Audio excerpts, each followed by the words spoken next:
All right, welcome to another episode of Talking Metaverse with me, Tan. I'm joined by Tony Bevilacqua from Cognitive3D. How's it going, Good Tony? pronunciation. Excellent. I Thanks did for not. having me, Ten. Thank you. Thank you for joining. I know it's super early where you are. In fact, can you tell me where are you right now? Yeah, I'm in Vancouver, British Columbia.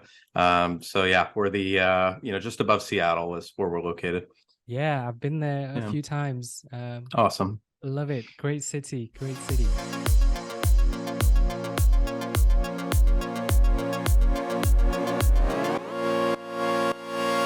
You believe metaverse is and I quote, is an awful marketing term, and we shouldn't be using it. It shouldn't be a consumer term yet. So can you explain why do you think metaverse is an awful marketing term, and why shouldn't we be pushing it to consumers yet? It's too early. I think that from my perspective, the metaverse it's a concept, and I think of like the early days of the internet. I don't think that people were marketing the internet per se. They were marketing AOL, or something along Yes. those lines, right? In terms of like getting connectivity, getting to an experience, getting to a content. When you try to market a concept like the internet, I think you're skipping several steps Oh my along the God. way that bring kind of ubiquity in terms of like what all this stuff is ultimately going to mean. So from my perspective, I don't like the term and how it's being used today. I understand it. I understand kind of the core concepts and what we're what all the partners and stakeholders in this space are trying to achieve. But it's not necessarily a great term to go after consumers with right now. Yeah. Yeah. Okay. So metaverse shouldn't be a consumer term yet. So, in your opinion, can you tell me how do you define the metaverse? What is the metaverse? What is it really right now that consumers shouldn't care about yet? Yeah, so I think the metaverse is more of a concept at this point, much like the internet, right? So for me, it's about protocols, it's about interoperability, it's about interconnectivity. I think that the metaverse is a state that we get to in the market in terms of the maturity of all these technologies and their ability to work together. Right. So, if we look at the metaverse as simply a large number of immersive experiences that I can seamlessly move in between, there's a lot of glue. There's a lot of, kind of groundwork and, in the infrastructure that needs to happen to make all of that stuff possible.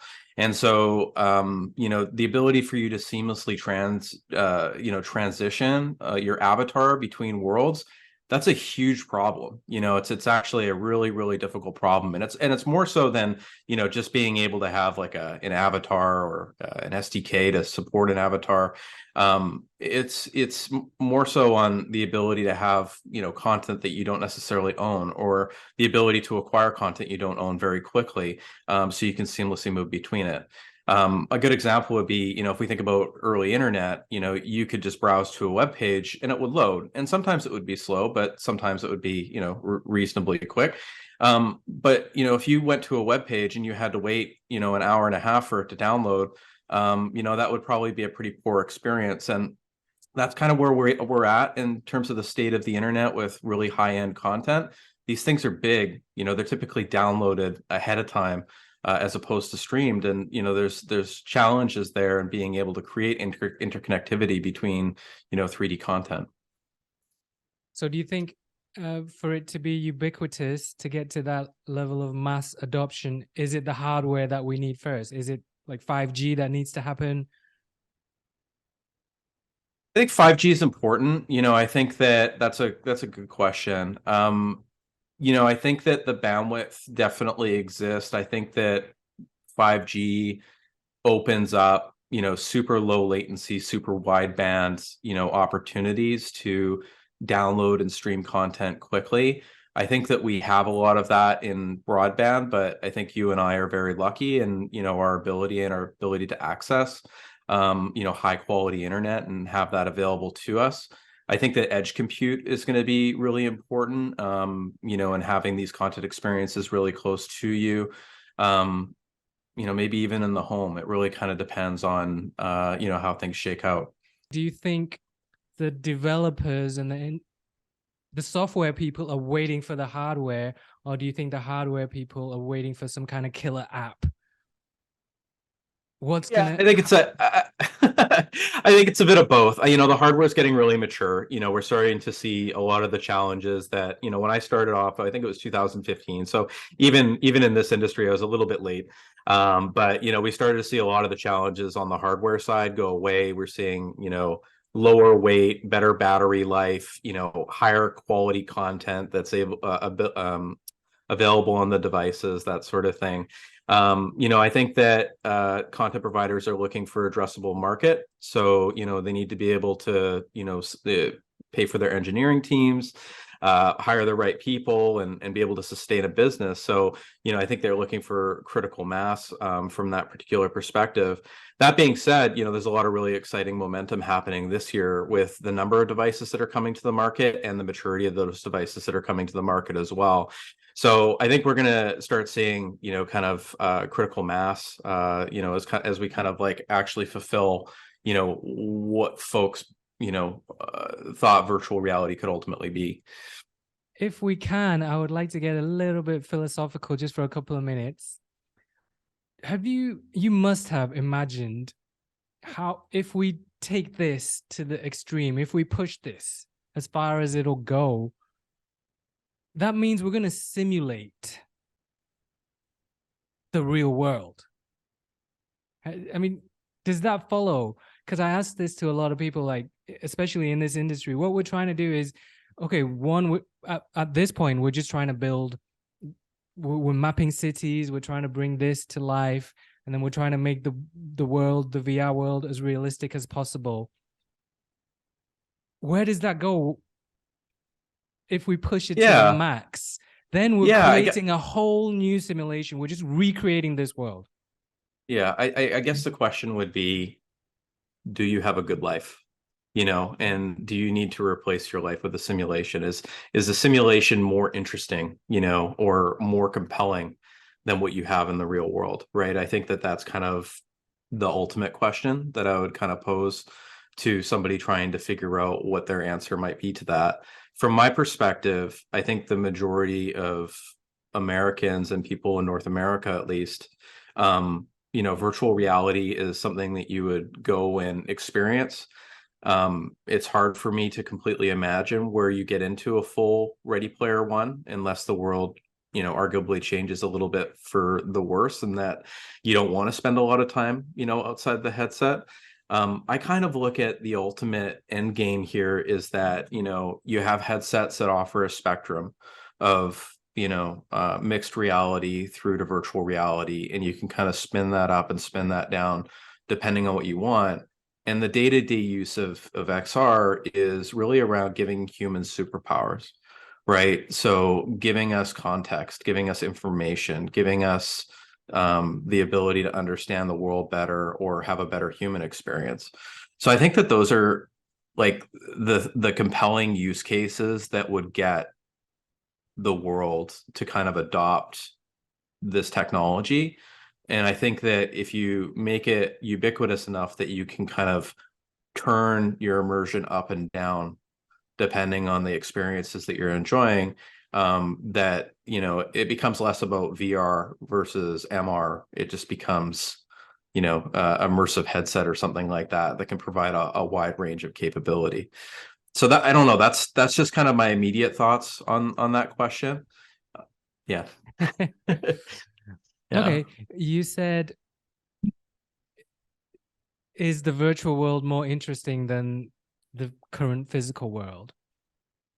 So you're saying that if I feel my current physical world is super fun and interesting, I wouldn't have any interest in experiencing the metaverse? No, I don't think that you're making an argument that you wouldn't have any interest. I think that if you're trying to get to this idea that, you know, Ready Player One is ultimately where we're going to be. But wait, do you see Ready Yeah. Player One as a positive or negative depiction of how this technology could I take kind us? of I kind of see it as a bit negative in that people turn off their life. They turn off the people and the connections around them to be able to experience something that's digital instead. And so, I kind of look at that, with a bit of a negative lens. But I certainly think that virtual, augmented, mixed reality offer a solid value proposition. I think that you'll get broader use from folks that maybe don't have socioeconomic privilege, that are interested in spending much more time online, connected versus unconnected. And my favorite use case is, well, the whole purpose of simulating something is so that you don't have to do it for real. So then for difficult places, dangerous places, if we want to practice doing something that's physically dangerous to do, then I think it's a useful thing. It's actually a number one use case for us at Cognitive, right? Like, so we do a lot of training and simulation. And so, a lot of that is difficult to access, either equipment, time, people, difficult to resource scenarios, things that are dangerous, things that are difficult to replicate. These scenarios do very well with immersive technology, and take, employees, and people out of dangerous situations, right? And but still give them the opportunity to learn and get better at their work or their life. So I think there's an opportunity for people to adopt new skills and reskill using immersive technology, above and beyond just a simulation for work. I'm kind of interested in how this stuff is going to become just more broadly available, and people can just pick up a new skill by putting on the headset. I kind of go back to the Matrix, when they start loading Neo with all the programs and that sort of thing. I don't think it's going to be that easy, but it's interesting that you could potentially do work that you would never have access to in any other situation. Another good example would be the simulator community, right? So the folks that do flight simulators, Mm-hmm. like, they spend tons and tons of time, piloting aircraft of all sizes, and have never, step foot in a cockpit in the real world. Yeah. So those are the most powerful use cases are in the B2B arena, right? So for individual consumers, we're looking at more entertainment. That's going to be the biggest use case. Yeah, lots of entertainment on the VR side for sure. Self-improvement as well. There's lots of, different types of apps that are out there to, kind of improve yourself. A good example would be like virtual speech, and some some of these other companies like Ovation, where you learn how to do public speaking or other types of things. You're kind of like upskilling your life, that sort of thing. And then the augmented reality, again, we kind of move back to superpowers. Our first investor was Super Ventures, and Oh, their motto was giving the world superpowers. And I think that they kind of had that thesis nailed in the various earliest stages. And I think that that's ultimately what we're going to see, the best use case for augmented reality. okay. All right. Let's talk a little bit about Cognitive3D. So, Sure. what does Cognitive3D do? How would you describe it in one or two sentences? Yeah, so Cognitive3D, we're an analytics platform for virtual, augmented, and mixed reality. So we collect behavioral data on how people are interacting within 3D space. Traditional analytics platforms focus on collecting, kind of event-based data, how many times something happened, and doesn't necessarily provide spatial context. So similar to how we're shifting from the internet into this concept of a metaverse, Cognitive3D is looking at data collection and data visualization from a different perspective as well, and trying to deliver on spatial insights on how people are interacting with 3D worlds. What are you planning for Cognitive3D in the coming in the short-term future? Yeah, I got two kind of main things that we're doing right now. So the first one is that um, we've been spending a lot of time on a new dashboard. And, the best way to kind of describe it is kind of like an App Annie for XR. So we're kind of creating these category level insights for developers to be able to understand where they stand, in their application from three kind of key categories. The first one's app performance. So how well does the app run? That could include like FPS, CPU, GPU usage, battery dispersion.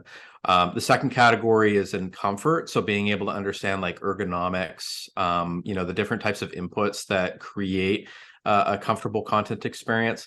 And the last one in presence. So we look at things, kind of across the board from like boundary interactions, controller movement, engagements with the world around you, your orientation within the application. So we take all of these, inputs and kind of like boil them into a score. And then we take that score and kind of look at it in your category of content creation and give you, kind of a finite number. So I think that those are going to be really important to provide baselines of, what are the core inputs that make a good, XR experience, and also provide clues for developers in terms of like what they could potentially work on and improve on a particular level or even a particular scene within their content as well. So that will be launching, by the end of this quarter. We'll be starting to invite developers to that, and we've actually launched a freemium option for developers to get onto that too. Sounds good. It sounds exciting, and I'm glad you're in such a welcoming community like Vancouver for this technology. For sure. The other thing I wanted to mention is just the XR privacy framework. This is something that we've been putting together as well. This is a kind of a do not track capability. If you think about the mobile space, and even the web space, they kind of skipped over creating a standard around do not track. And so, we haven't really seen any momentum from any of the hardware manufacturers around creating permissions and capabilities above and beyond Meta. Meta is actually very progressive on their developer data use policy, as well as the intricate permissions that they require for access to each of the different APIs. Nobody else offers that. So we ended up creating this thing called the XR privacy framework. It's something that we respect, like a do not track signal. And so that would allow as a developer to install that within the application and allow a consumer to decide, what data they want to allow or disallow to be collected from the headset. And those are kind of like 5 key categories. So that's like hardware data, spatial data, location-based data, biometrics, and social. So like, how many friends do you have, like that sort of thing.